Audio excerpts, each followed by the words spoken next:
Thank you. Glad you could tell me that. I guess, yeah, welcome to TAC. I guess it's 5:33. We'll go ahead and get started, and I'll turn the meeting over to our chair, Jay Prisbilla.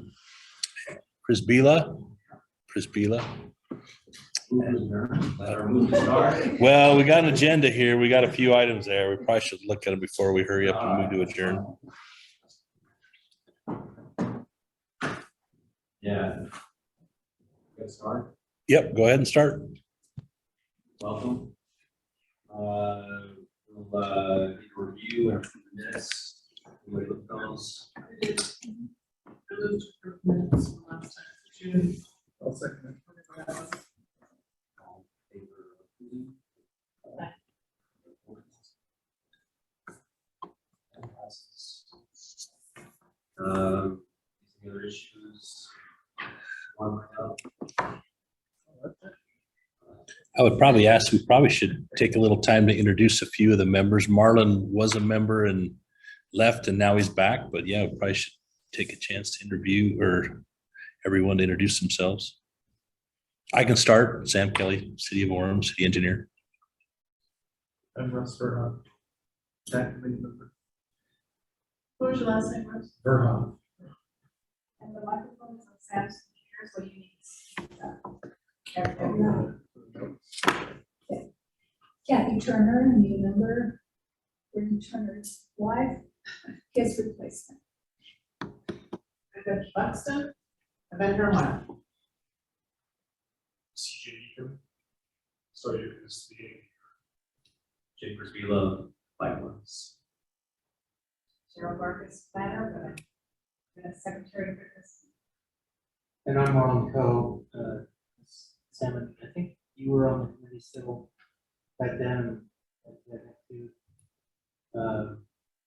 Had to resign for a little while when I moved in with my new wife up in West Jordan, but now we're back in my home here in Orem. So I did fix up some rooms. Anyway, I'm back. Well, good. Good. Well, you want me to proceed with the updates? Some updates on some projects, some transportation projects that we're doing right now. 4 South and Orem Boulevard on the southeast corner. We're in the process with our roadway project. I don't know if you guys noticed, Center Street was a mess the last couple of weeks. It's finally paved. Part of that project too, we're going to be adding a right turn pocket and moving the signal on the southeast corner at 4 South and Orem Boulevard. So there's a couple more weeks. Hopefully that project will be complete. The mobility project, which also was happening here at the same time we were paving Center Street, that should be getting close to being finalized. That project, they extended the medians on 3 of the 4 legs. The 4th leg, this one out here, we actually did it last year. So they did other work on Center Street and then the 2 on State Street. So improve some safety concerns we have there. 8th North, we are, UDOT has finally agreed to a, let's see if I can go there, where they want to put the alignment for the sidewalk on the south side between 8th West and, or excuse me, yeah, 8th West to 4th West. So let's see, I'm a little too far north. I'm going on 8th North. 8th North. 8th West and 6th West. Yeah, on 8th North. So right here, there's going to be one portion of it where they're going to finish the sidewalk here. And then they're also going to continue the sidewalk here along this south side. All the way through. This piece has sidewalk, and then they're going to make a nice tie in here. This was kind of the last little piece, that this holdup area.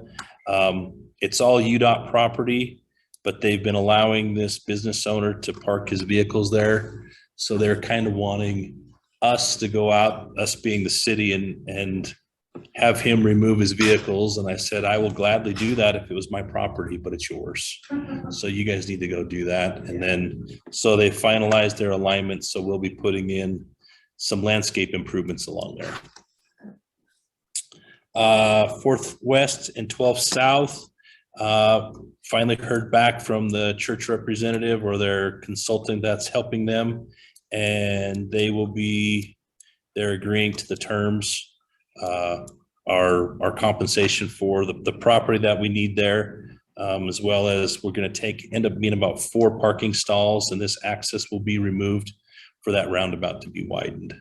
So they're finally responding there. So Is it Stoughton and Pig, or take out the house on the northeast?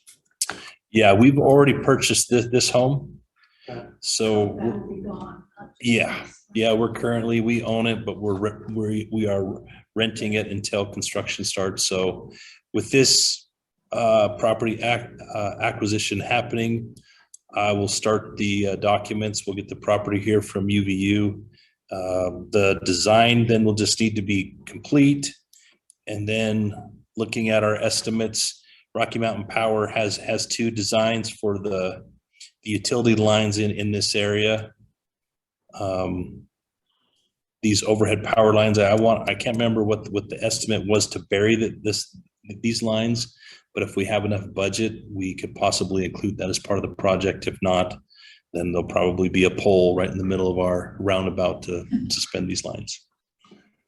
Well, run a find out. Who owns the middle of that roundabout currently? Because it seems like UVU. Who owns or who maintains? UVU maintains it. don't they? Right, Are they gonna continue to do that? I believe so. Okay, because she does a bang up job, that woman that does that right there. It's Yeah. so pretty all the time. That's Yeah. very interesting. Yeah, it's really nice. Yeah, so they'll want, and it's going to be larger, so they'll take full advantage of that. Hopefully no hole. Yeah, preferably. So we have a rough estimate of when that's gonna start. The construction should start probably mid to late May of next year. We did in the last city council meeting, we adopted by a resolution the funding for the county, from the county for to reevaluate the study here at 16th North and 4th East. We currently have money right now in this fiscal year for a project of a roundabout.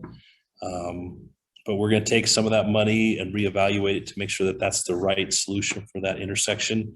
Mag is going to be that project manager. So we just got that resolution passed.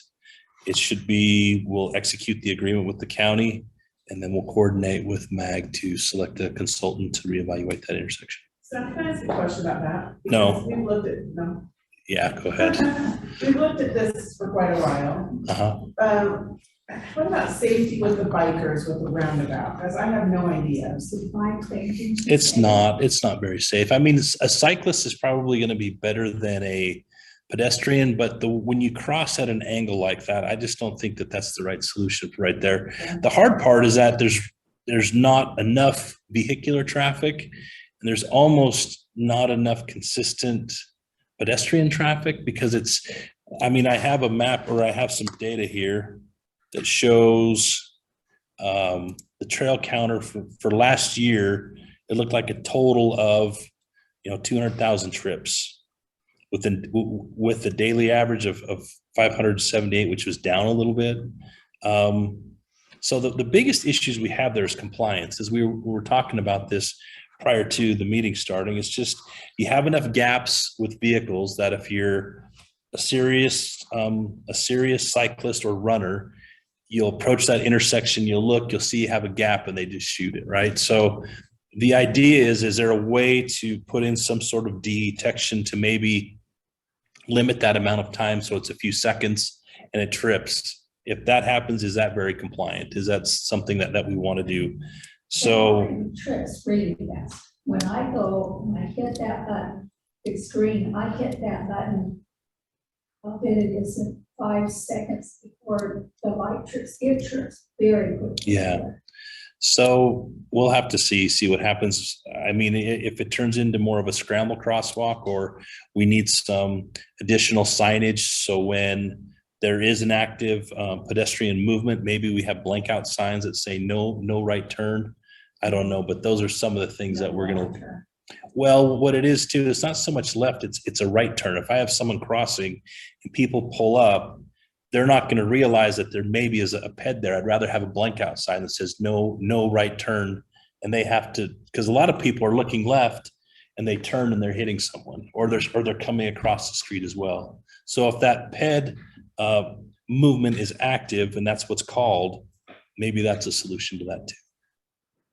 So it's a pretty complex little intersection to see how we're going to do it. So it's left turners into the sun in the morning. Yeah, I'm sure there's some of that too. Yeah, so that's where we're at with that one. So we should be getting that contract executed soon with MAG. And I would think by our next meeting that we will have, I should have some more answers. I tried calling Jim Price today. He didn't answer. So we should be able to know what's going on with that intersection. 16th North, the corridor there, right now, there's not enough money. They're going to finish up their state environmental study with that, essentially have a corridor cleared for what could be designed, but there's not enough money to build it. The city is going to look to, I think, engage a lobbyist and go up to the state legislature this year to see if they can find some more money to do that project. We get federal funds for that under anything.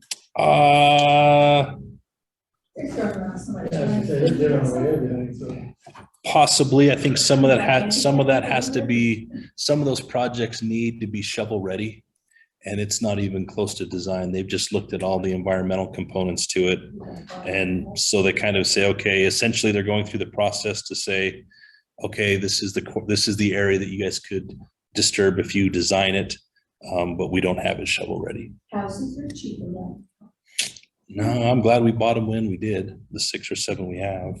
You can save 50,000 on every one of them, like 2 months ago.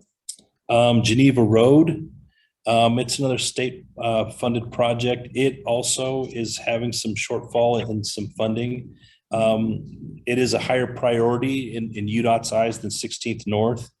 But with the recent issues with the temple and the temple's open house being pushed back, UDOT isn't planning to do any work on Geneva Road until 2024. Will also be with that process happening. So that project is put on pause a little bit to start because they don't want to start construction and then have the temple open house happen right during the same time. They'd rather get the temple open house through and then they'll go ahead and open it up and start doing the work. With that being said, as I've said before in previous meetings, Lakeview Parkway has been officially adopted on our tip selection through MAG. It's going to be funded in 2025, 2026. We are going to move forward with some money, probably transfer some old money we had on 16th North to start doing the environmental study for Lakeview Parkway. Now that the state is also looking to push back the construction on Geneva Road, we will likely try to see what we can do to make both of those projects happen at the same time. There's a possibility the state could possibly be interested and be a project manager for that project. We're not really sure, but I'll be meeting with them this week to kind of talk through some of those details. So Why wouldn't the state push up the work on Geneva to get it done before the? I don't know if, well, one, it would be, they really don't want, I don't think all the design documents are done. Okay. 2, and understanding that could probably be done. As far as I know, they haven't reached out to any of the property owners yet to acquire any of the right of way. And contrary to what happened on Parkway with the UVX project, they'd rather go in and have all the right of way either procured or have rights of entry on all of them prior to the project going out, because there were parts of that project they kind of had to skip around because not all the right of way was procured. What are they doing there? Light sidewalks, left turn lanes? Yeah, so what they'll do on Geneva Road from University Parkway down, so. University Parkway. So in the last meeting I had with UDOT, because it's the same thing, there's inflation, the costs of materials and construction. They wanted to take a 5-lane section from here from University Parkway. Initially, they wanted to take it down to 1860 South.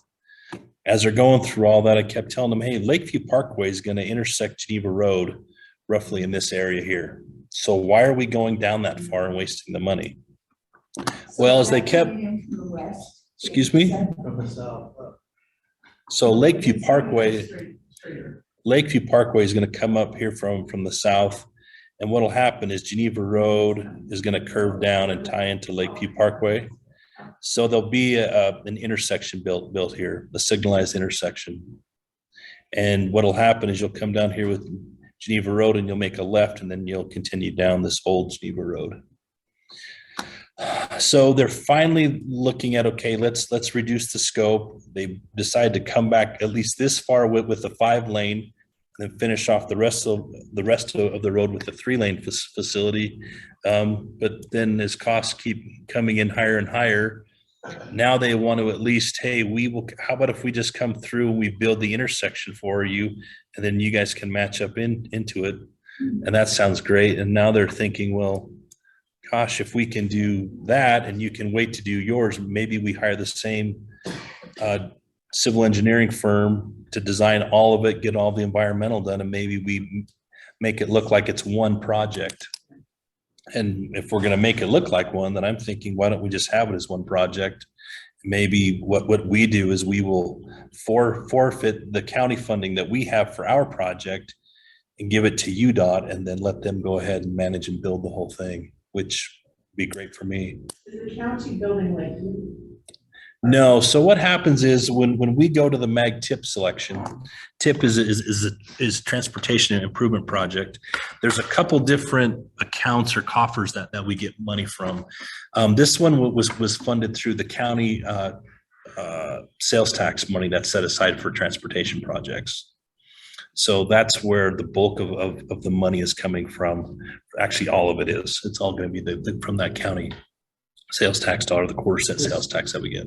Provo have their portion of it done, or are they funding it at the same time? So what Provo has, from what they've told me, is that they have all of the right-of-way procured. They have, this map is older, but they actually show where have the established alignment. They brought in some fill, but there's no need for them to put any of the asphalt in yet. Or I think what they're waiting for this area to have enough sewer capacity so it can build out.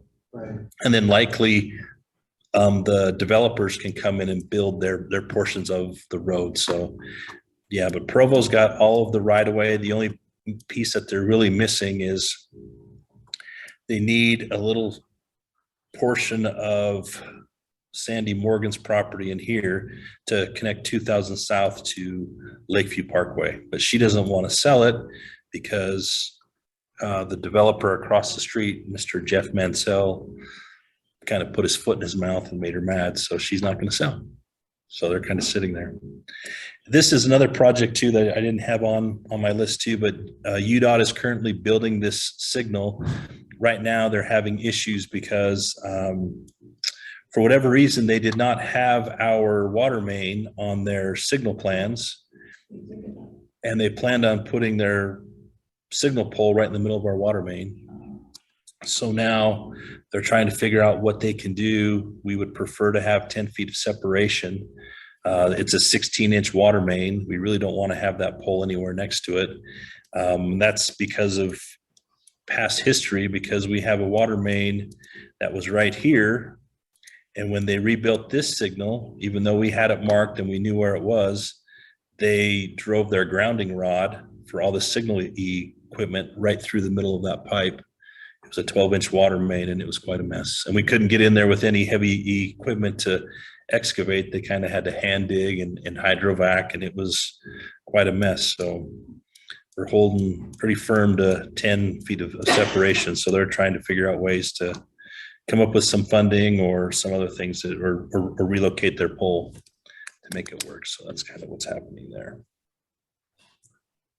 That's all I have for project updates that are currently happening.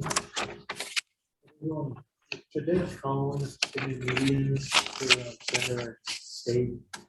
I already noticed there's quite a few tire tracks where people have gone over them.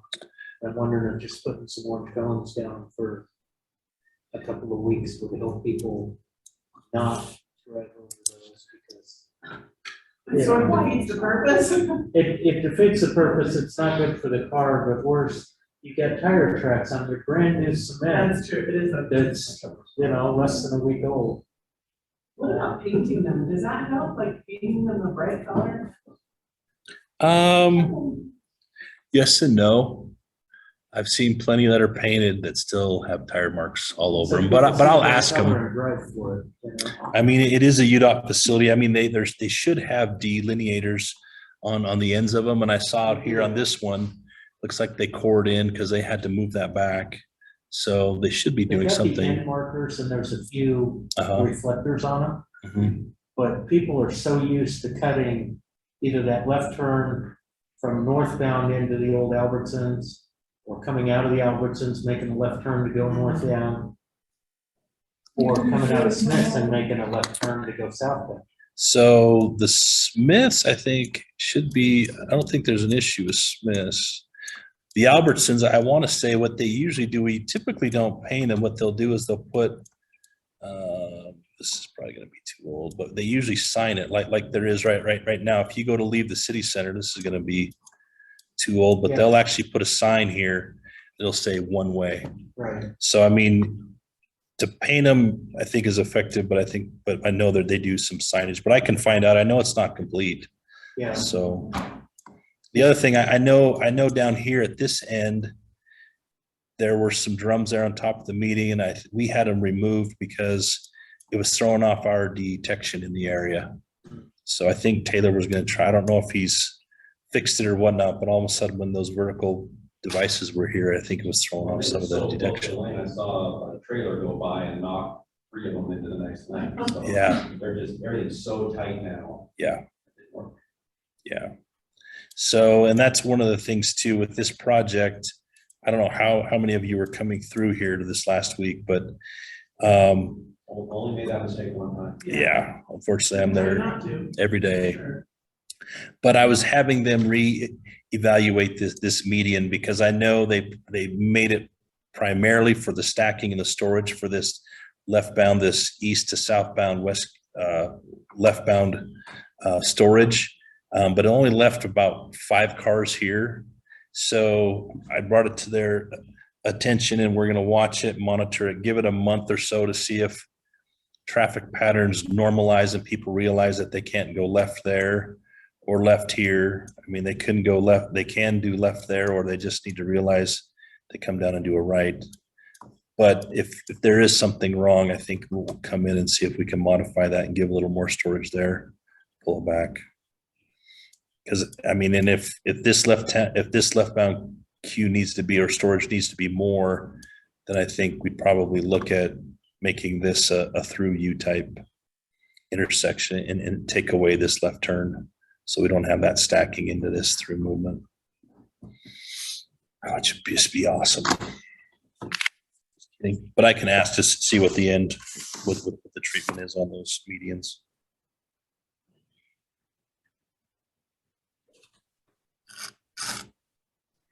Okay. Anything else?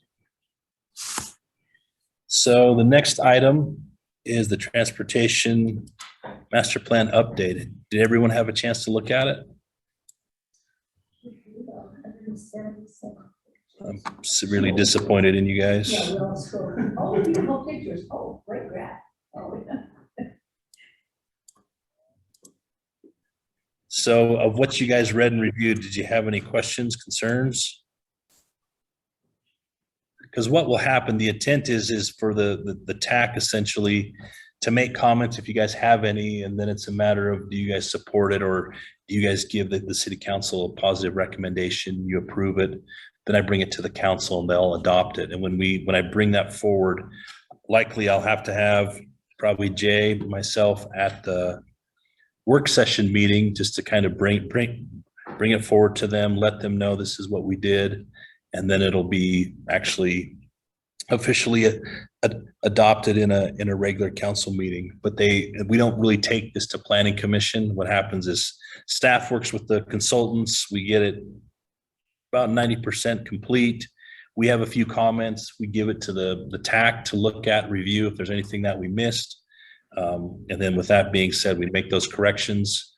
And then if it's all good above board, then we bring it forward to the council to be adopted as an official document. When are you going to council? That kind of depends on where we're at here. If you guys have reviewed it and you're confident with it, you want to give it a positive recommendation, we could do it next time, but it's kind of I'm at your. I'm looking for it now. It's actually size-wise, I mean, every lot, this is size-wise, it's very comprehensive, very most. Yeah. I would like more time with it. We could do it next meeting. Joe, did you send it on the 31st or did you send it earlier? You resend it. I think you said it, but it's gonna be a Google Doc, so it's probably that. So it's going to send a link and you're going to have to click the link and you'll go it'll go to your web browser. And it depends on your email, whether you see it or not. So I had a Comcast.net, but didn't deal with it at all. So I didn't really. But when did you send it? So I can at least look and see if I got it. Should have been last week when she sent out when you got the agenda, it was all part of that. That was in there. It was in the same one with the The one agenda. that came with it. But it would have been only, Yeah, it won't be because I think it's 48 megabytes. yeah, I'll send it. I'll send it out just by itself. Okay, copy it, agenda, or you can see it. But you can select it and download it if you want to and review it, or if you want to just come by the office with a thumb drive, whatever's easiest. But it is fairly large. Just out of curiosity, so we're doing this in particular sections. Examine or the whole thing? Might be more controversial. Just a riot. The main things that we did in here, and this is kind of the update, this is kind of the executive summary. We updated some of the travel demand modeling, and that's something that MAG does. They kind of set up these, what are the TAS zones? What does TAS stand for? It's kind of a planning type thing, but we updated the travel demand model. We incorporated any of Transplant 50 projects in to see how it would. One, we added those to our master plan projects list, and then we also added if those projects were done or not. They kind of built that into the model. We removed any of the State Street master plan elements in there. This plan was done in 2015. I think we may have been looking to update or going through the process of the State Street master plan around that same time. So we actually added those to the travel demand model, and did some things like that. So we removed all of that and then just went through the updated data and went through and did some counts. And we actually had to pay a little extra money. The counts is kind of an interesting thing. They only get actual counts at certain areas of the city, and then they use their model to grow it and then apply it to other areas. And in some cases, the counts were significantly lower. So I had them go out and actually manually count them, because I thought you went from say 10,000 to 8,000 or 10,000 to 7,000. And in talking to the folks that model it, they think, it's not that big of a deal. And I said, well, I understand that probably from a big picture perspective, if you're a modeling person, it may not. But to the lay person who sees it, and you went from 10,000 to 7,000, and they're out there and it seems just as busy as it was before, you're kind of losing some validity in your model and validity in this whole plan. So it's not like all of you guys understand our storm drain master plan or our sewer master plan, because you flush the toilet and it's bye-bye, right? But you guys all have a driver's license, you all drive cars, so you can see these areas where there's growth and where there isn't, or where we need more active transportation, or where we need other projects. So there's a few more eyes that end up looking at this transportation master plan. Who offers this? This was Horrocks. Yeah. They were the ones who did the update, because they did the original one in 2015. Understanding too that we because it was an update to this, they didn't really go too far in depth with active transportation, which is a component that probably really needs to have more time dedicated to it. And likely we would have to go out and just do a whole new one. Seems like transportation and growth has changed quite a bit. So there were some things in there for that. Some of the maps that we were looking at that they needed to update were some of these signalized. We were adding intersection improvements. Let's see, existing roadway. There's your number of lanes. Some of these we had them modify some of our cross sections because some of these that have a park strip, we actually, the right of way is actually from back of curb to back of curb. And this portion is in an easement.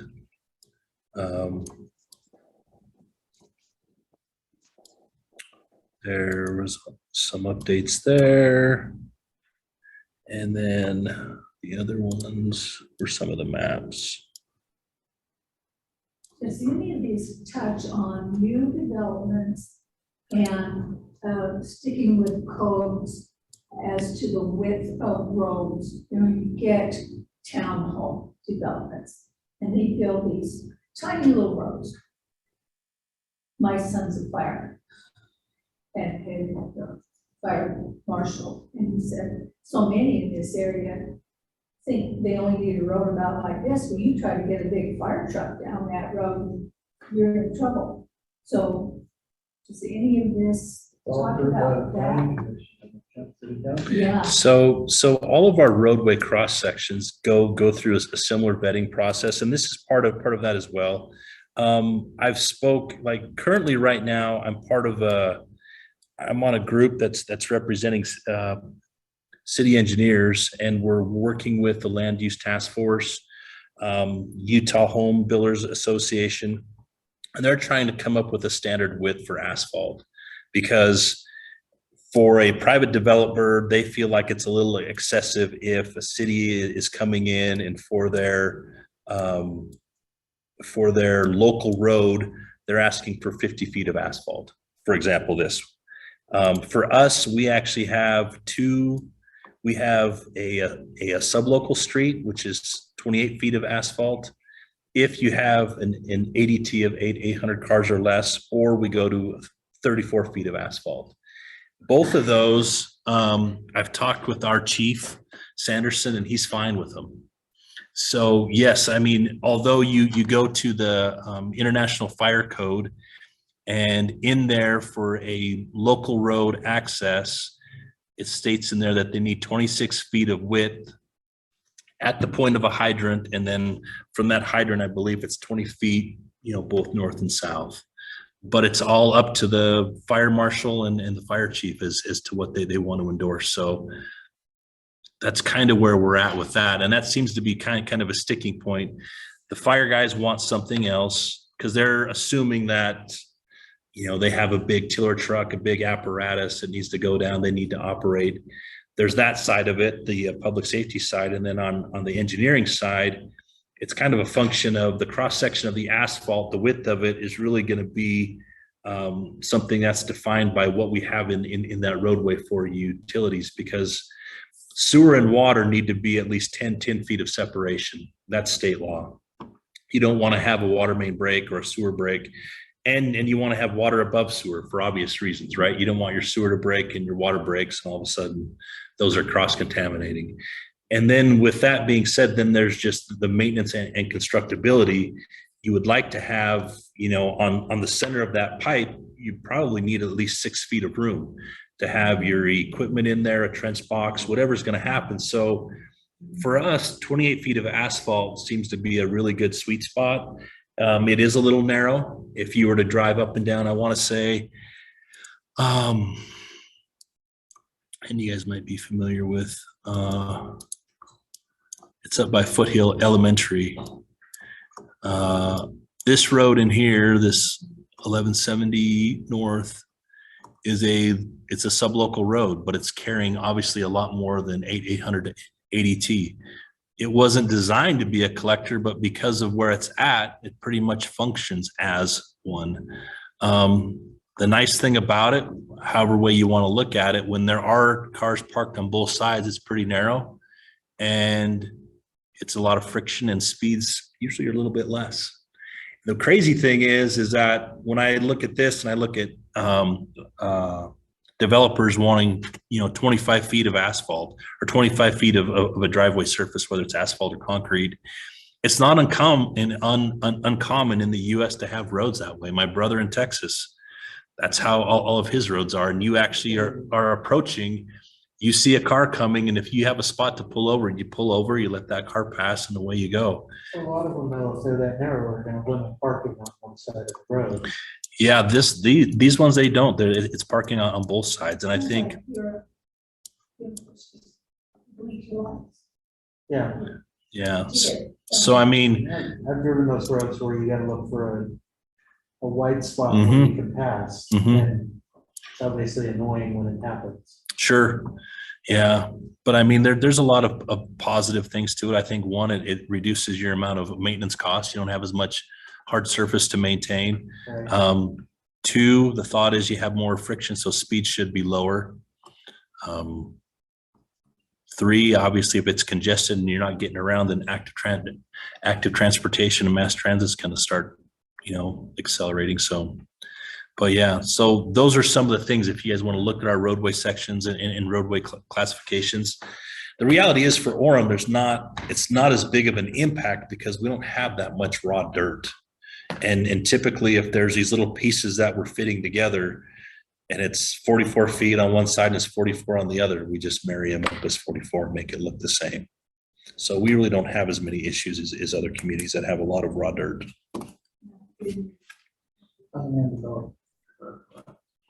Man, I don't know. Do you know, Cheryl? I don't know. Uh, 600. 600 acres back 20 years ago, but I'm sure we've had it before. It might be a little less than that, but not much. I mean, considering this southwest area, this area in here, I mean, it might be closer to that. But a lot of this is you have a big chunk of it that's locked up in a conservation easement, and some of them right now have egg protection easements. So I don't know how much of it they'll actually develop. If you look at the developed area of Orem, east of the freeway, it can't be very many acres at all. No. That are undeveloped. People with building in their backyard. My grandpa died. Yeah. Kids sell it for all. Yeah, not a whole lot. Yeah, that's starting to happen. There's some remnant parcels. That's exactly what happened. The families have passed and they're selling. They don't want anything to do with it. And so there are all kinds of people coming in looking at options.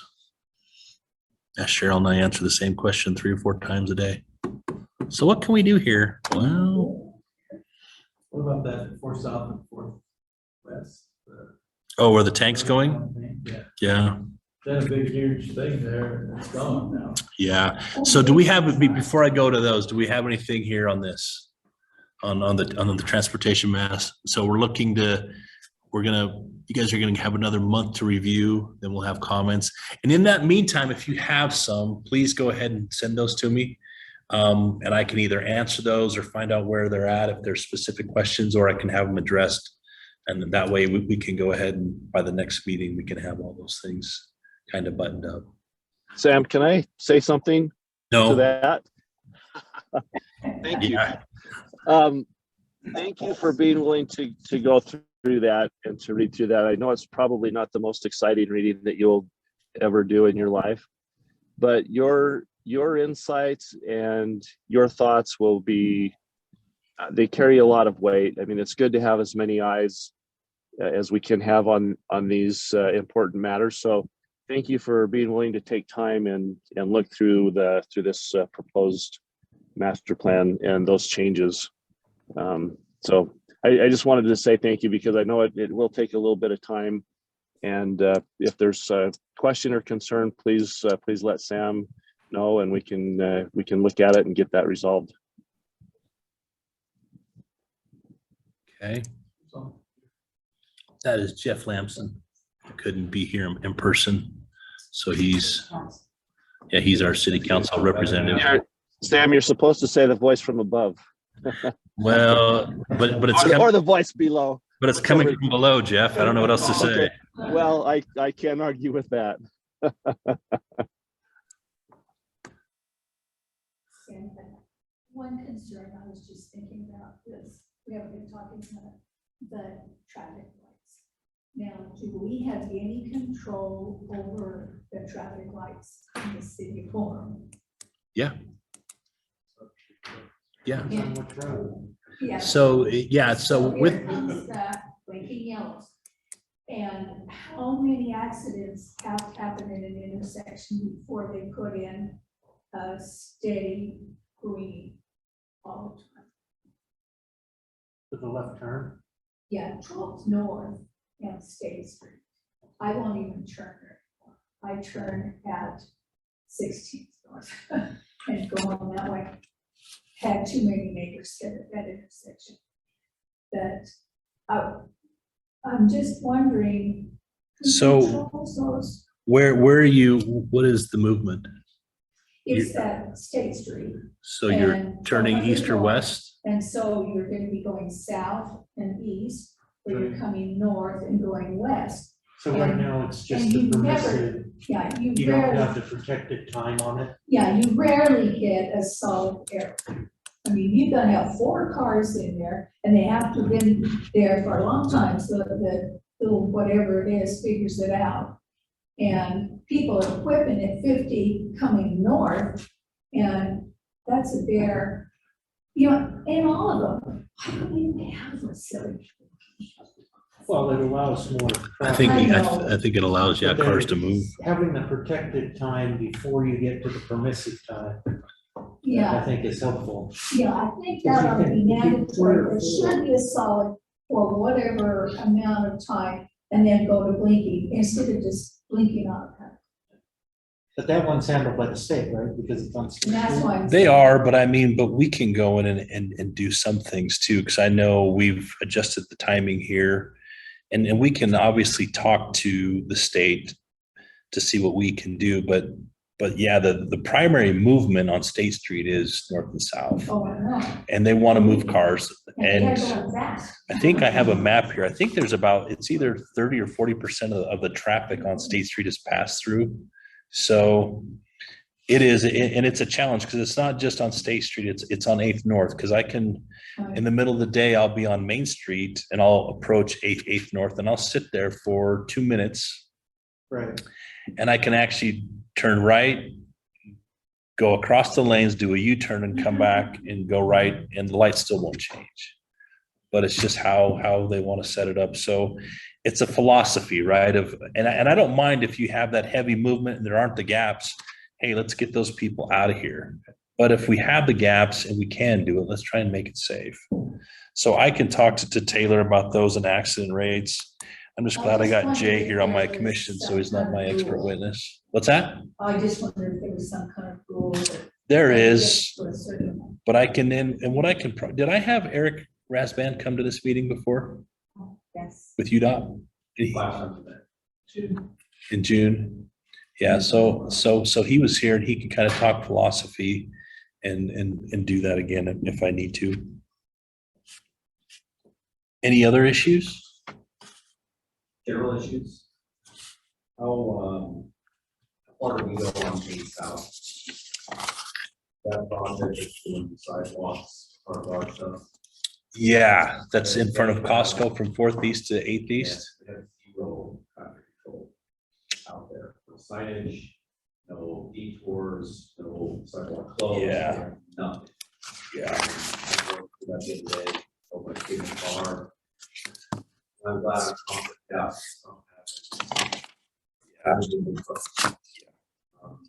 The other thing I've noticed is occasionally we'll have our crews, I think it's our crews, out, like for instance, they were repainting on Center and had no signage and lane closures. Right up on them, and I don't know if they were working under the, the half-hour exception. But it's concerning to see it. Yeah, So I don't know if you want to talk to them, just say, hey, watch your traffic control. temporary traffic control. Definitely that probably money. Yeah, we've actually approached them multiple times. One, last week as I was driving, going to the Costco area, it was frustrating to me that I don't like work zones when no one's there. It's a pet peeve of mine. And I rolled up and there's a ramp. They've demoed it. They went, next one it's demoed, next one's demoed. And they're at the one right there at 7th East doing the same thing. And I don't mind if they're demoed and then someone's back here and they're forming it. It's going to get poured tomorrow and there's moving along, but there was nothing for that whole way. They keep And all their signage up, so why is there a sign up and nothing's closed? And they got them sitting on the sidewalk. yeah, If someone steps off of that, gets hit. yeah. And the sidewalk closures here were terrible. There wasn't any thought to rhyme or reason. So yeah, it's the reason why we had Jay on this committee, so he can't be the expert witness and Is there end any up owning the city process of because of it.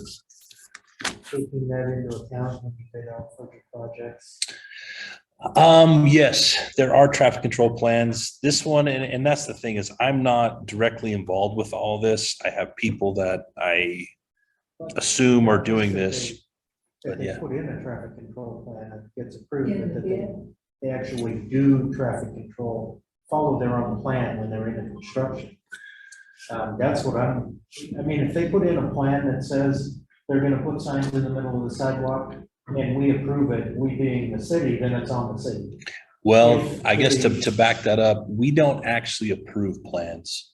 We accept them.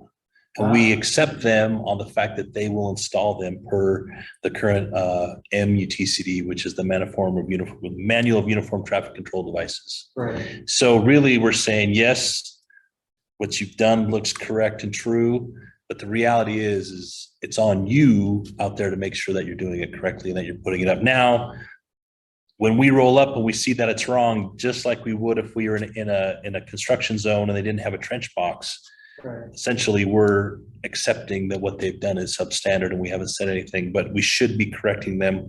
We should be having those things done correctly. So if we rolled up on one and stopped and talked to whoever we could find as a foreman, like a general citizen rolls up and says, hey, your signage is not good. I mean, do they have to, would they pay attention to us or would they punch us? I've done that a few times. They would, Everything from okay to I get the middle finger. So Yeah, it all. they don't speak English. well, they do, but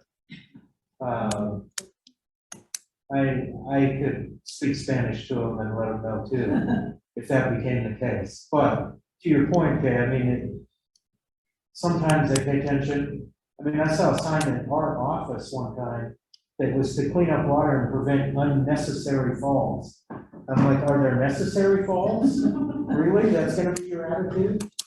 So, anyway. Yeah, no, I mean, if you guys are out there and you see it, I think you guys will have my number. Please call me.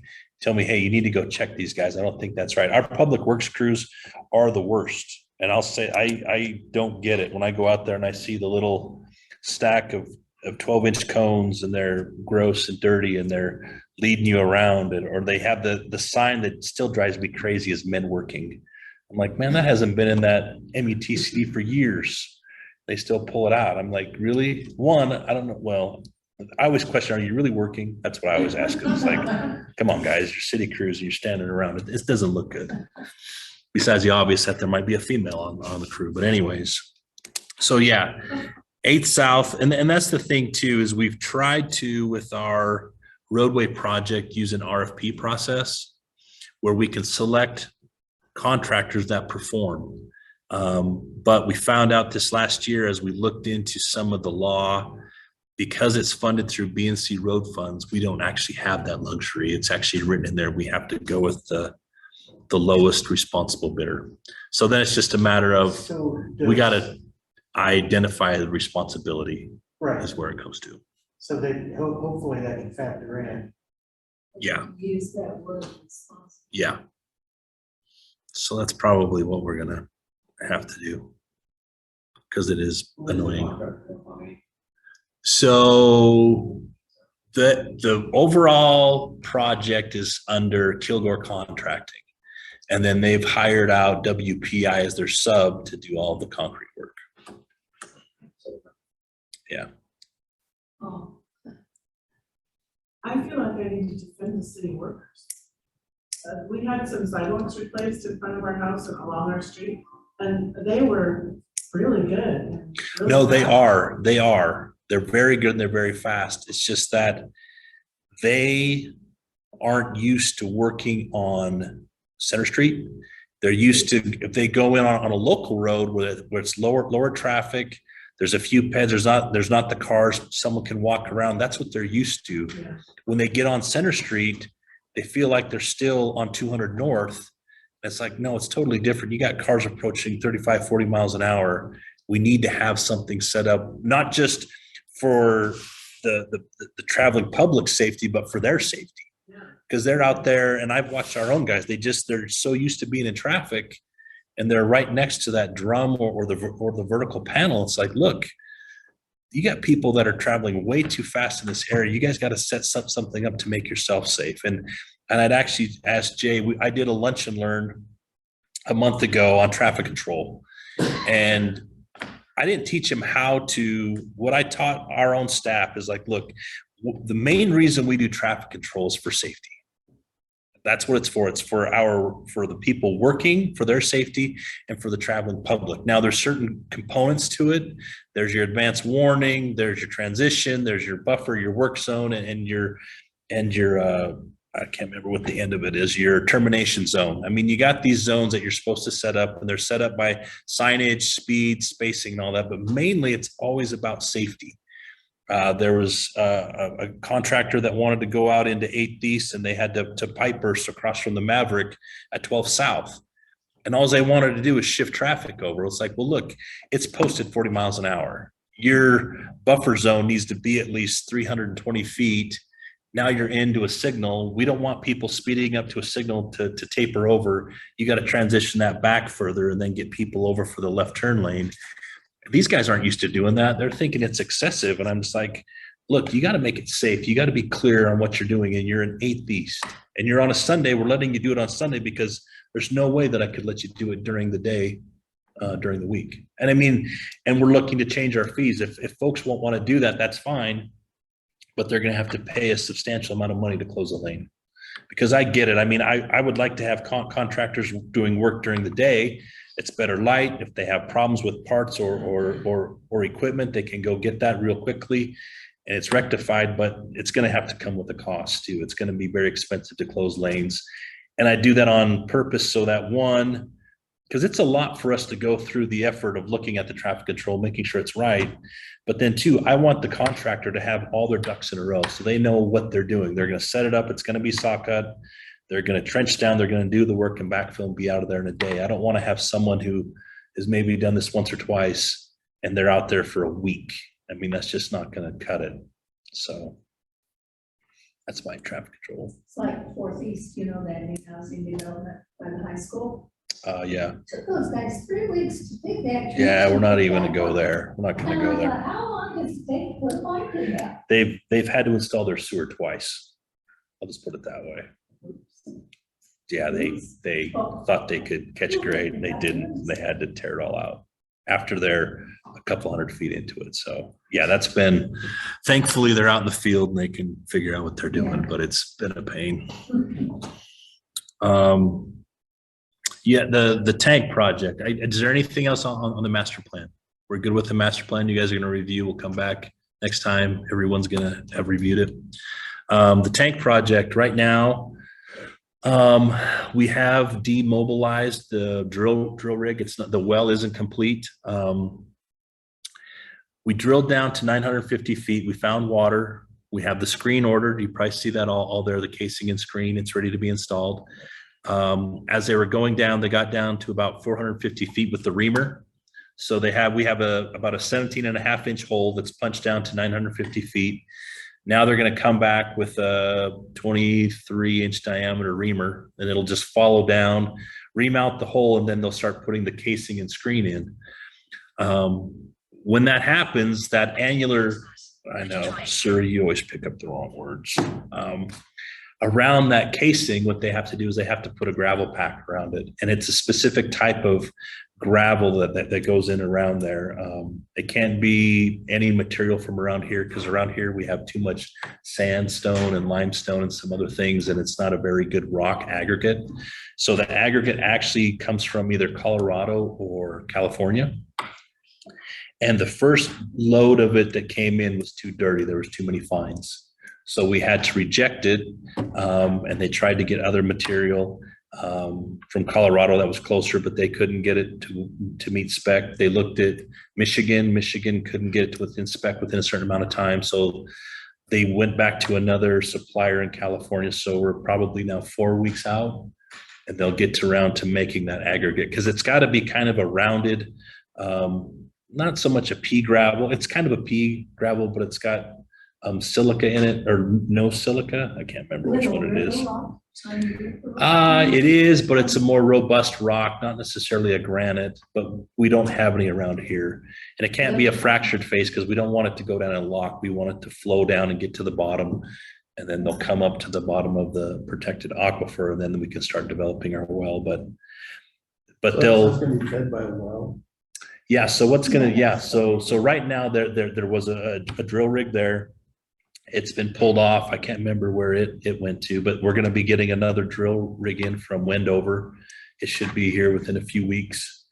They'll mob set up, and then we should have the material, and then they'll start putting the casing and screen in as well as the gravel pack. So yeah, there's a 20-inch diameter well there. They're looking, hopefully that'll produce around 3,500 gallons per minute. And it will essentially be the source for the water for that 10 million gallon tank. And then the tank, Is it gonna be built right there on site? yes, Is it concrete or steel? it's gonna be a concrete tank. Yep, it'll be I think it's a post tension. As much as they can, I would think so. I don't know when it comes to that. I don't know. I think they would try to do that, but that's going to be a very large bore. So it's going to be a couple year process. Traffic on 4 South will be restricted down to one direction. It'll just be westbound once that all gets set up because there's really no area for staging. They'll be looking to. That'll be during construction, but long term, is it gonna Once be it's, one lane? It'll be probably for the year and a half. It'll be one direction. Yeah. So the city purchased this home here. It was for sale. We purchased it. We'll have to ramp down in this area to come down in because this is going to be a 330-foot diameter hole, about 30 feet deep. So trucks will have to drive down in, be loaded, and then drive back up and out. So with all that construction that's going to be happening there, just with trucks in and out, staging, the well is going to sit. It sits roughly in this area, the well house. It's sitting there right now. It's kind of, Yeah. looks like a barrel. Yep. Sitting there. Yep, that's right there. And then on this side, you're going to have the pump station. There's going to be a large pump there. And then all of this will be the tank. There'll be a vault in this area too. it'll all look like a park. won't it? Yeah, it's going to look like a park. It'll be essentially from this vantage point, it'll look like it's all flat, but because the lay of the land, this is the high point and this is the low point. Even though we'll have some material in here and filled up, this will be kind of the spot of the tank that will be elevated a little bit. So yeah, it's coming at a significant cost. It's quite expensive to bury that tank. So we could have saved a lot of money had we So been able to it's get out of the federal ground. dollars. How do you get water? Is that federal dollars? So the funding for this project is through a bond. We had to bond about $30 million to bond this project.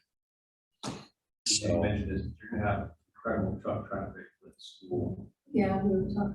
yeah, Where my kids go.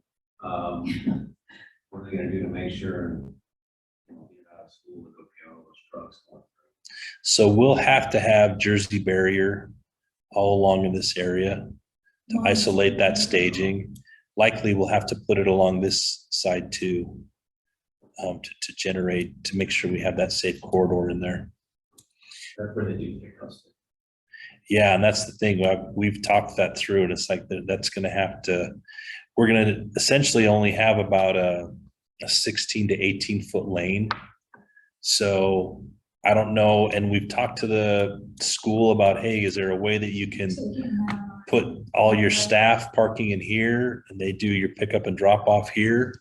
I mean, it's going to be a challenge for sure. But that's the issue. And I think we've talked about this before. Schools, we got to do something about schools because the drop off isn't nearly as congesting as the pickup. And you got the parents that have to get there 20 minutes early to get their spot. It just makes a mess. And it's not just here. I mean, this is going to be obviously exacerbated with the construction, but it happens at Bonneville, it happens at Cascade, it happens at a lot of these schools. And so I don't know if the solution is, hey, we just need to bus them, because a lot of these schools they're so small and so close, they don't bust. Would it make sense to bus the kids?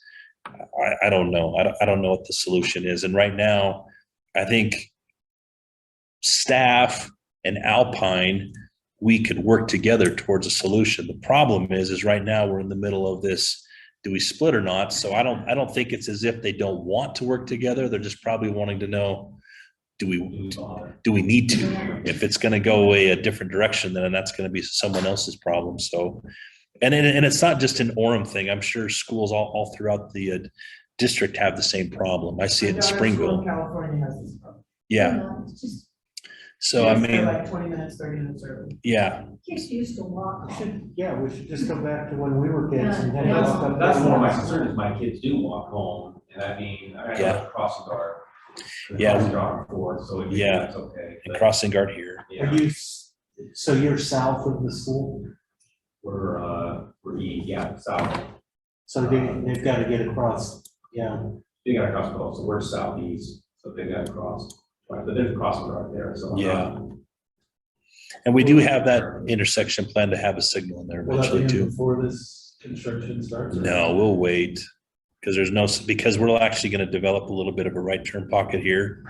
So all that's going to be consumed with construction traffic and staging, and yeah, this place is going to be, if you use this area, you want to avoid it for a while. So the house that you bought there for the ingress on the construction, is that house gonna stay intact and then be sold later? I think we thought we were going to do that until we went inside, and it looks like it's not as terrible. It's just that the only remodeling they've done is some paint.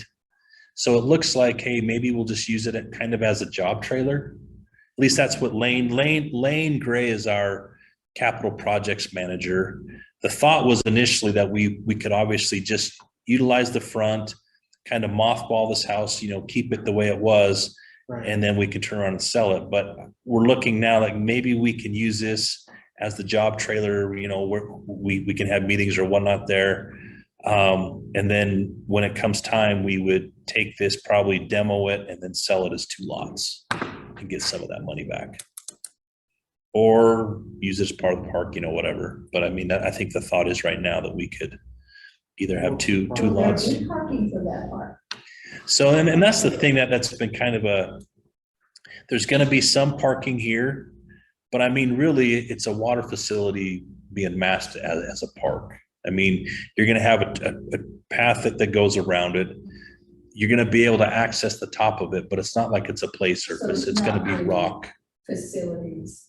No, you're going to have some small little benches and some other, I like the the cabin that they got that was inside of the home on State Street. It's going to be relocated to this area, kind of it's called Heritage Park.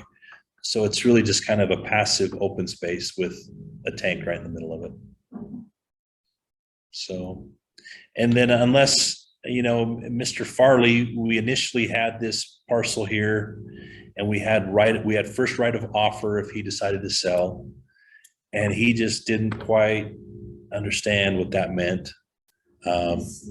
So we had that in our agreement. We amended the agreement so we don't have that anymore. It's not to say that we couldn't buy it. And that's the only thing we tried to explain to Arlen, it's like, hey, if you decide to sell it, you want to sell it for $100,000 or $100 million, we're obviously not going to buy it. You can turn around and do whatever you want with it. But he just didn't think that that was right. He wants his nephew to have a spot to build. So we're like, okay, it's not worth the heartburn. You're obviously losing sleep and whatnot over it. So we got out of that agreement. But there is potentially an option to purchase this in the future if he ever decides to sell it, and we could put parking in there and do something with it. But we really, I know there's been talks of a farmer's market, there's been talks of other things, but there really isn't enough parking or enough facilities there really to do much. It's just going to be an open space for people to walk.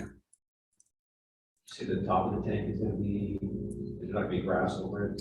There's going to be some native grasses, but we don't really want any permanent irrigation on top of it because it's hard on that structure. I mean, You don't No. want people walking. I mean, people are going to be able to access it, and that's the thing, right? It's a 10 million gallon tank. From my standpoint as an engineer, as an operator, it would have been better to have it probably 8 feet out of the ground, decorative along the sides, probably a fence around the top. I say 8 feet out of the ground because it probably would have saved us, I don't know, $5 million in costs. Because now everything is so deep, all the plumbing. So the idea for the tank here is it's twofold. One, you're going to have a gravity water line that's going to come out, come down to 6 West, come down, and then it's going to be a gravity line that's going to feed what we call the spring water zone. So right now, the big need for the tank is the fact that we have these 2 large consumers of water, Sleepy Ridge and Lakeside Sports Park. When those guys turn on water to irrigate at night, it's a huge draw on the city, and especially this area. So what we'll do is we'll have a gravity system. It'll take water from right there. It'll feed, and we'll get plenty of pressure in here to feed this area for water.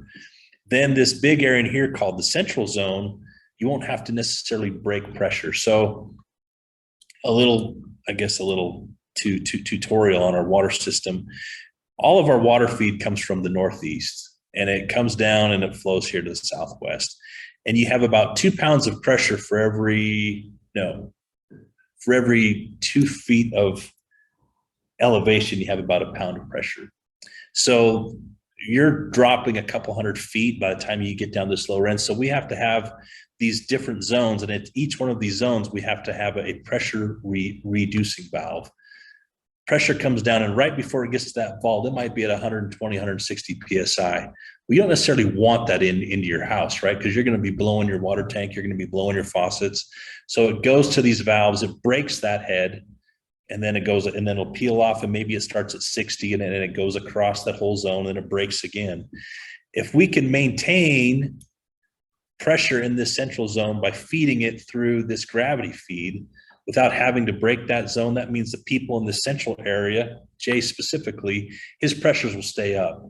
So in the evening, when everyone's starting to turn on, he's not going to have a trickle necessarily out of his faucet. Now, it's not a trickle now, but there is probably a noticeable reduction in pressure, if I had to guess. So the tank will help with that.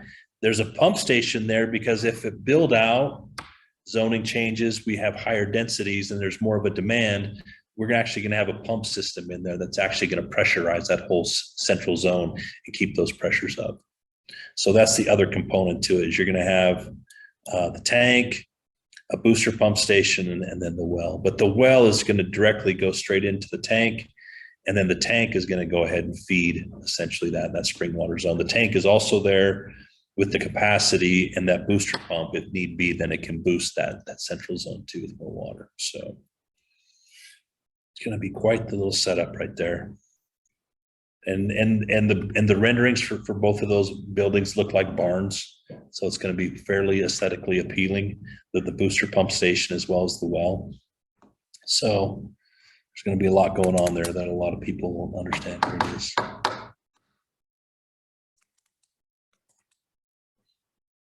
But yeah, that's that project in a nutshell. And those plans, actually, we will be starting here pretty soon.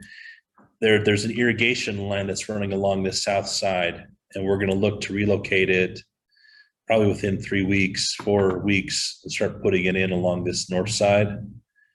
That'll get that irrigation out of there. There's 13 users total on this line.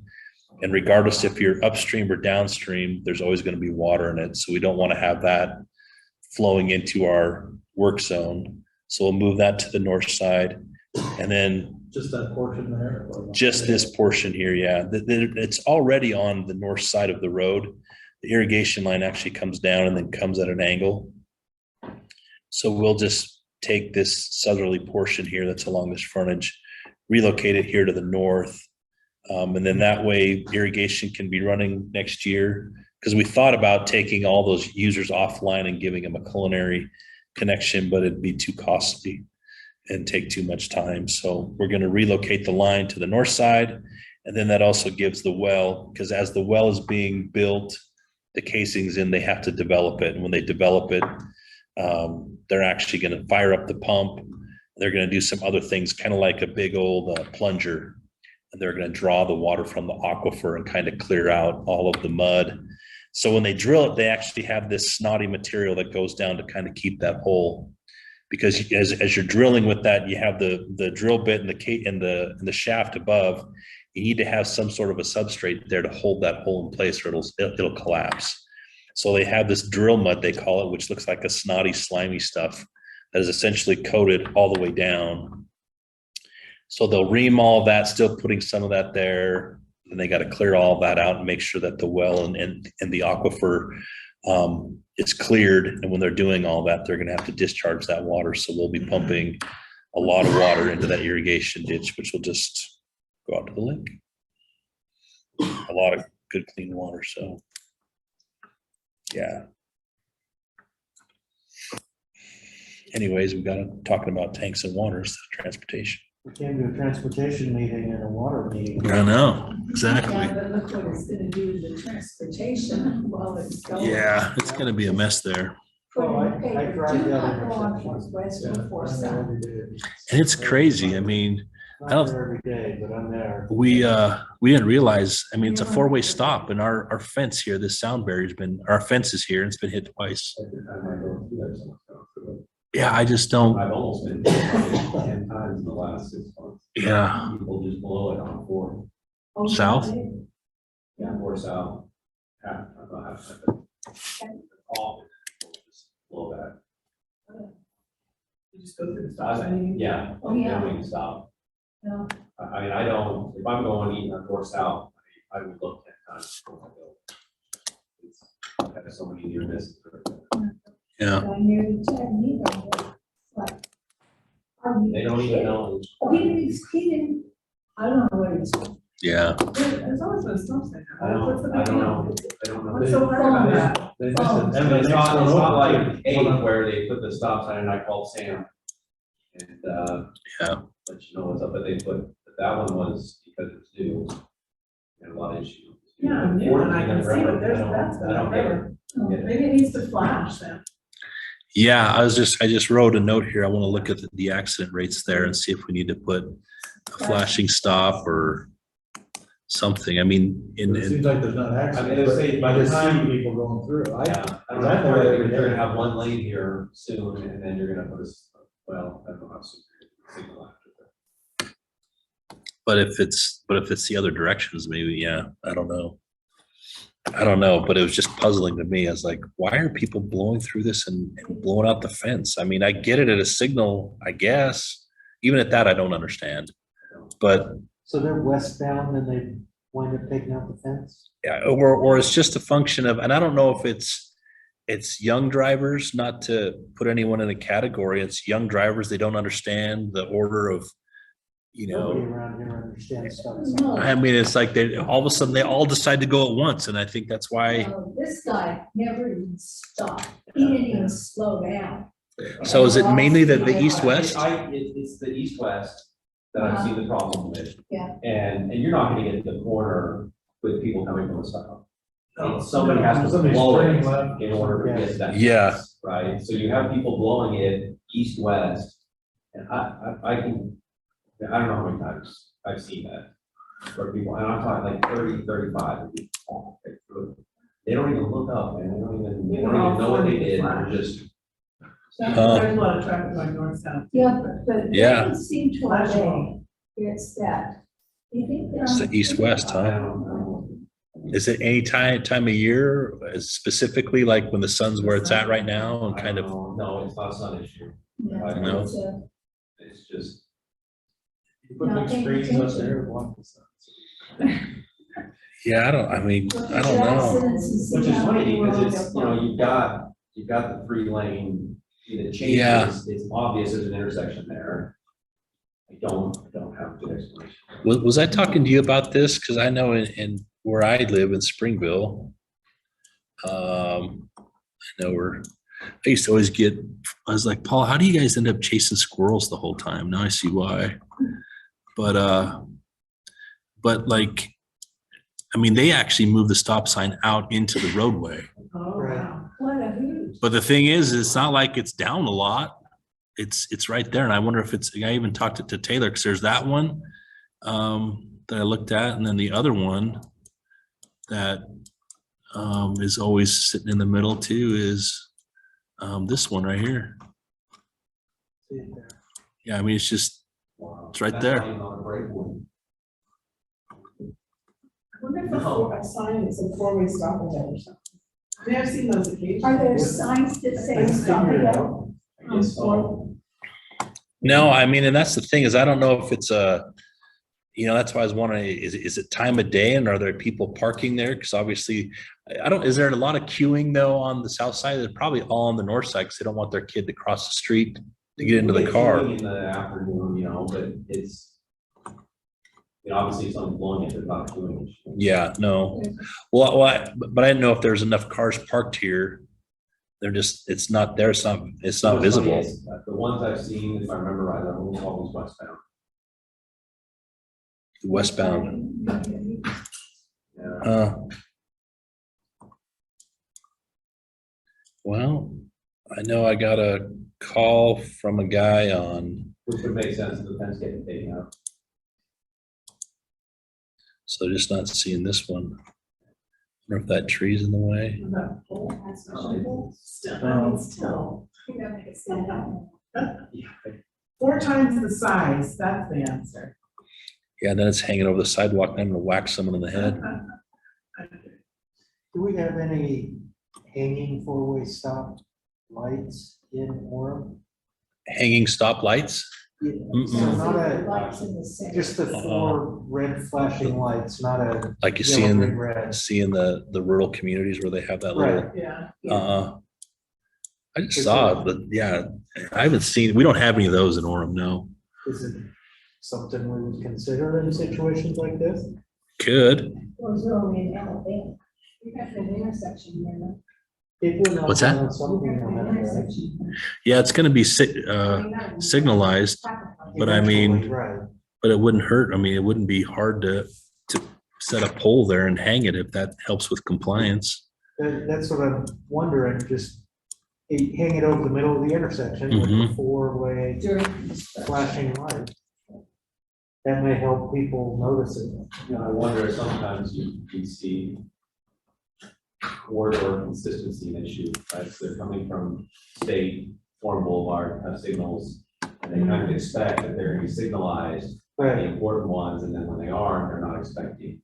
which to the, go stop sign on them, which a hanging light would help I think. with the transition. And the Actually, we do have one. We have one at Main Street and 16th South. Main. That's the one we do have. 16, And I think the next one does too. doesn't it? Okay, I think at 2000 South in Maine. Yeah. I think so. Yeah, I think we got one right here, actually. Right there. right there. Yeah, I mean, put one up, Just don't do a stop on one side and flashing yellow on the other. right. The research shows those are really, really. I'm glad you didn't drive down 8th West, Jay, because they didn't bag the signal head at 12th North, and where was it at? Where's the signal head in there? I don't think, we don't have a signal. No, it's a stop sign. There's a stop sign there, and we were paving through, and the little flagger guy was just doing this. telling me to drive through. I'm like, dude, you got a stop sign. I can't just do, and I don't think you went to your flagger training course. I'm pretty sure they didn't teach you to, if you see a guy doing this out there, yeah, understand he did not pass the course. And I don't know if he just was the only one who was there that morning for the temp service or what. Yeah. Yeah, it was, I think John even jumped out and was like, dude, what the hell are you doing? Like, So just go ahead. the new stop sign on 1200 South and Oh, Second East? Second East. Yeah. Has there been accident reports there yet? Not that I'm aware of. Shocking. We did the flashing, which is Yeah. a lot. Oh, that one we didn't used to have to stop at? Now Yeah. we have to stop. Yep, that's the exact one. I live close to glad you did that, that. and That was impossible. there's Make a left. all sorts of people having trouble with that. I actually blew through it the other day. I did. I wasn't even paying attention. I was, American message sign back up for you. I know, I was like, oh my gosh, I just blew through that. I mean, 12 South gets a fair amount of traffic coming off the University Parkway. And it might be useful to look at it, and if you're gonna put a, if you're in the mood to put up hanging lights, Yeah. that might be a place to consider. Yeah, I'll have to ask Taylor about that. We're just so used to not stopping there. Well, yeah, for years, we never did. Yeah. And it's so crazy. I mean, we didn't have any heartburn about these guys putting this road through. And now if I do that, I mean, it's like they're coming uncorked. And I would have to say, I don't think there's been that much traffic that's been going into this area. I mean, this is a destination area. It's definitely not a cut through. No. I've never cut through there, and I'm a shortcutter. I rarely see somebody go. Yeah. Yeah, I wonder what's even down that road. Going north. There's a church. It's a lot of, Up there. it's just a lot of apartments and rentals through this way. And then I would imagine, even though this is single family homes, I'd imagine there's some rentals in there too. Well, while we're chasing squirrels and talking about 1200 South, what's the latest with the mall, or the University Place hookup and 12 South and? This thing right in, here? right out and, yeah. So we're just, so it's an approved project to relocate the signal here from 12 South to 1150. It's the mall's desire to have a dual left in, which we would do, but it's just that in order to have the dual left in, and they wanted a dual left out.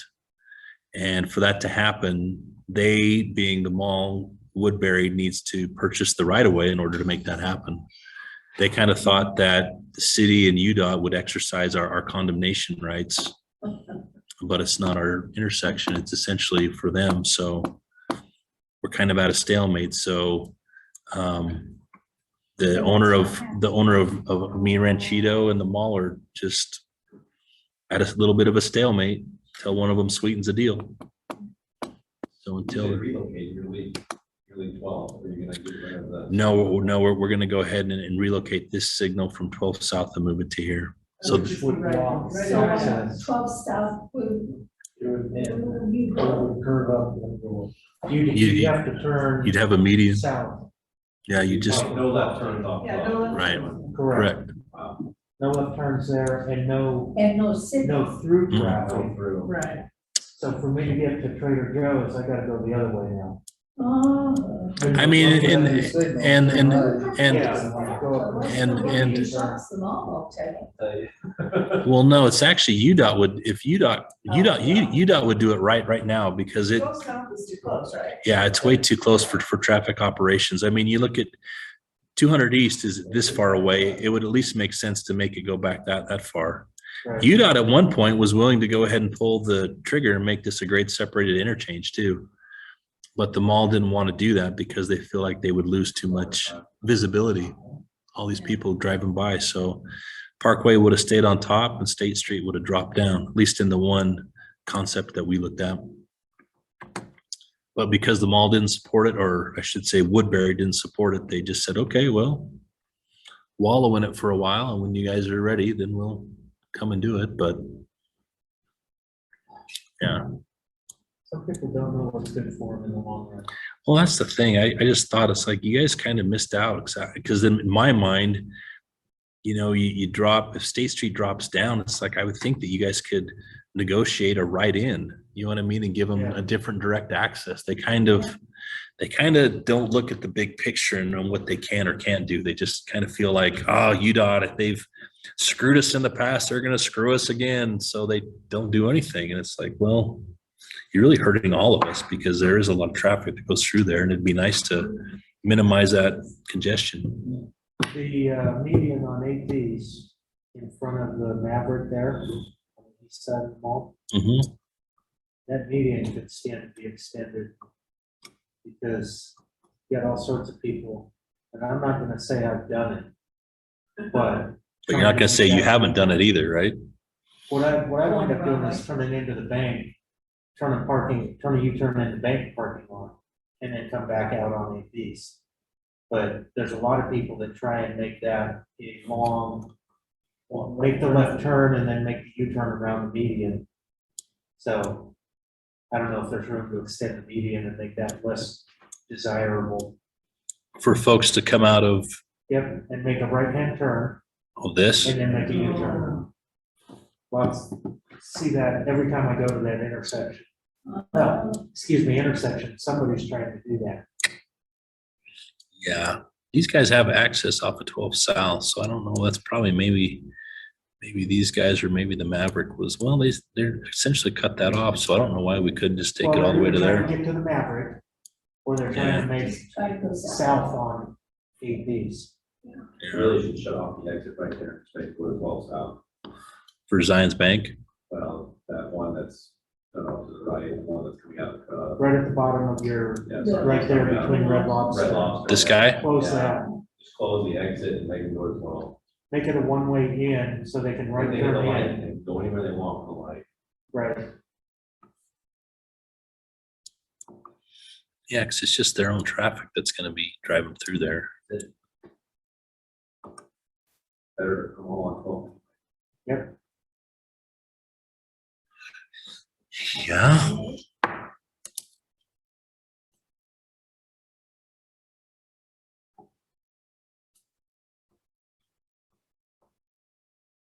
Here's how you sell it to them. Say, hey, we got more ways in, less ways out, now they're stuck shop. That's right. So not good. You're welcome. Have to go to Boston for cold. I don't know, the Red Lobster. I mean, how many of you guys go there to eat? They'll probably cry that they're dying on the vine already and we take away their access. Well, you still allow access in. Yeah. Just give them the end. Don't let people leave there. Right, oh, right. They'd like that. Would have a They only have a right turn. No, there's anyway. one left turn. Yeah, there's no left turn in there, That's right. so it's, you could continue the right turn in Yeah. and just take the exit out. No.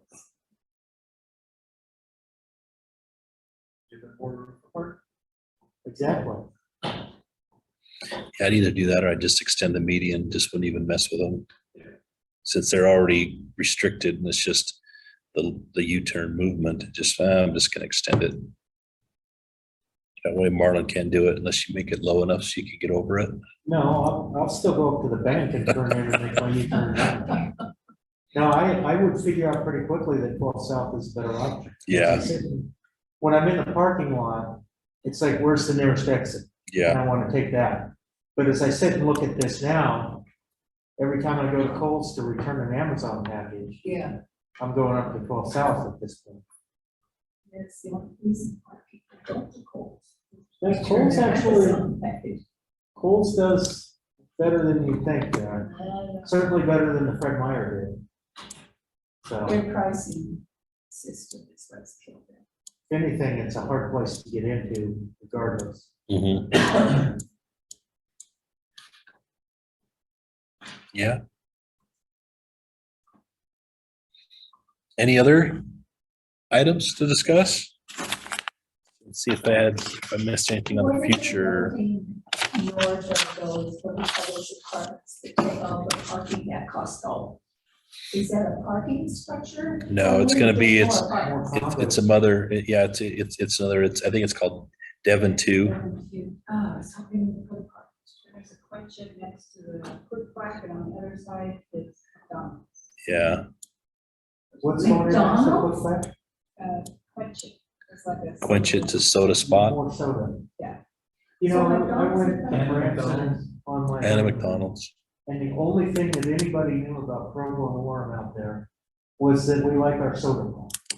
I'm like, what do you Yeah. mean? They're like, visit, Uh-huh. and they started naming off 3 or 4. And this is a guy that came out to visit, and his whole visit to his He's been friends. on the Fewer Today coffee Show. things, that's the difference. I Yeah. mean, Other places have more coffee places. Oh, yeah, Yeah. it's, you have coffee Soda spots. and ice cream. What are we gonna say? Did you see it on the Cookies, Today that's Show? Oh, I thought it was just so wild. So it was on the Today Show. Some celebrity like the dirty soda. Yeah, yeah. And that made the news. So all the coffee is drinking. I've never had it.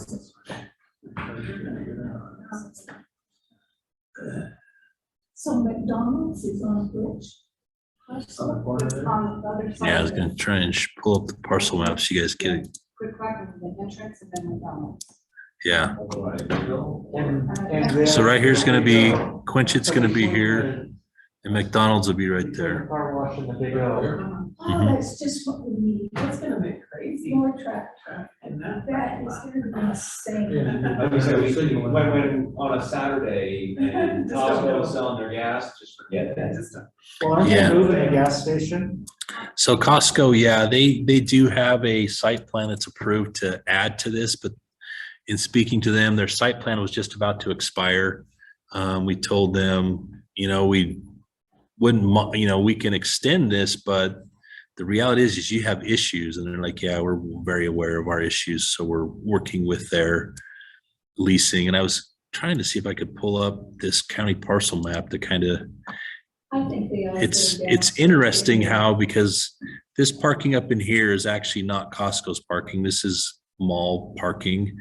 Costco comes down into this area roughly, isn't it? Somewhere in here is their actual parcel that they have their shop on. And this other parking is actually mall parking. So it's actually not Costco's. I mean, if you're ever bored, again, if you want to look at the parcel map to see how many parcels this mall property is divided up into, it's quite interesting how they've divvied up all of their property. So what's Costco? Where are they thinking of moving the gas? They don't know for sure. I'm assuming it's going to be possibly down in this area here, but the problem is this is actually the mall property. So they would probably have to, yeah. And right now it's interesting the way the lease agreement was written. Anything that happens in this area, Costco has a say in what can go in. So they actually kind of have this approval authority. So I would imagine if they had to redo their agreement to consume other property, they would have to renegotiate all those terms. And it's quite the situation they're in. So Have you heard that they're thinking about closing this one, moving to the? no, I've heard that. If they sign a 20-year lease. yeah, I They don't just signed a 20-year. I don't know. I wouldn't do that. Yeah, I think, I wouldn't do it, right? yeah, I don't see why they would. Yeah. They're not Walmart.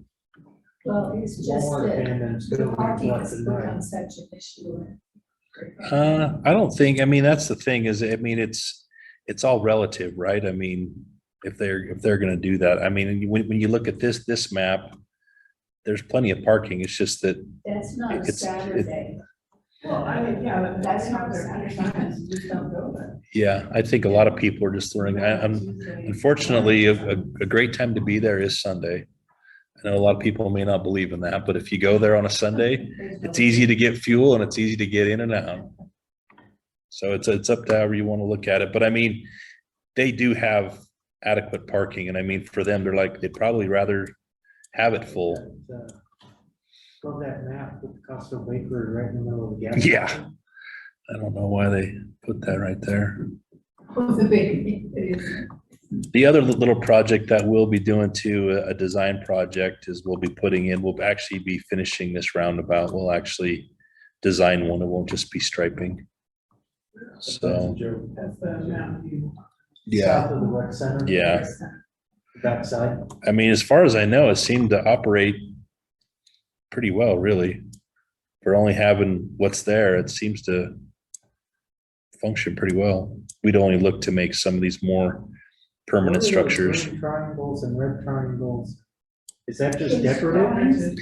Yeah, what it was is it started out just as an urban tactical project where you get planners and active transportation activists and whatnot and say, hey, what can we do in certain areas to Right. promote safer things and whatnot? So they came in. I think this was actually painted as a donut initially, some other things.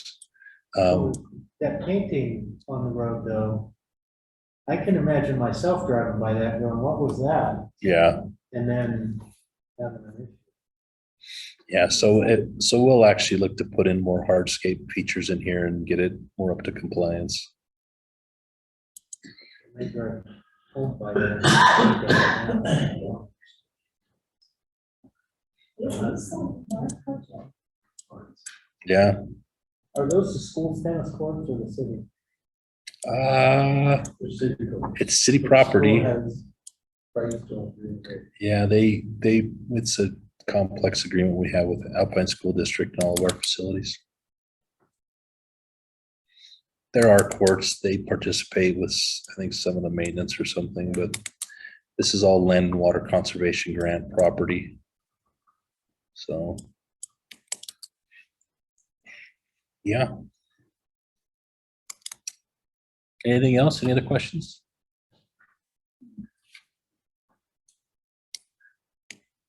Well, that's all I have, Chairman.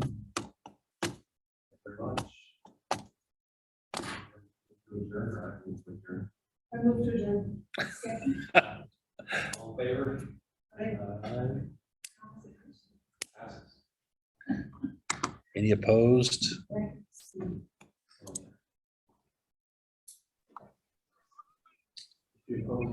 Unanimous.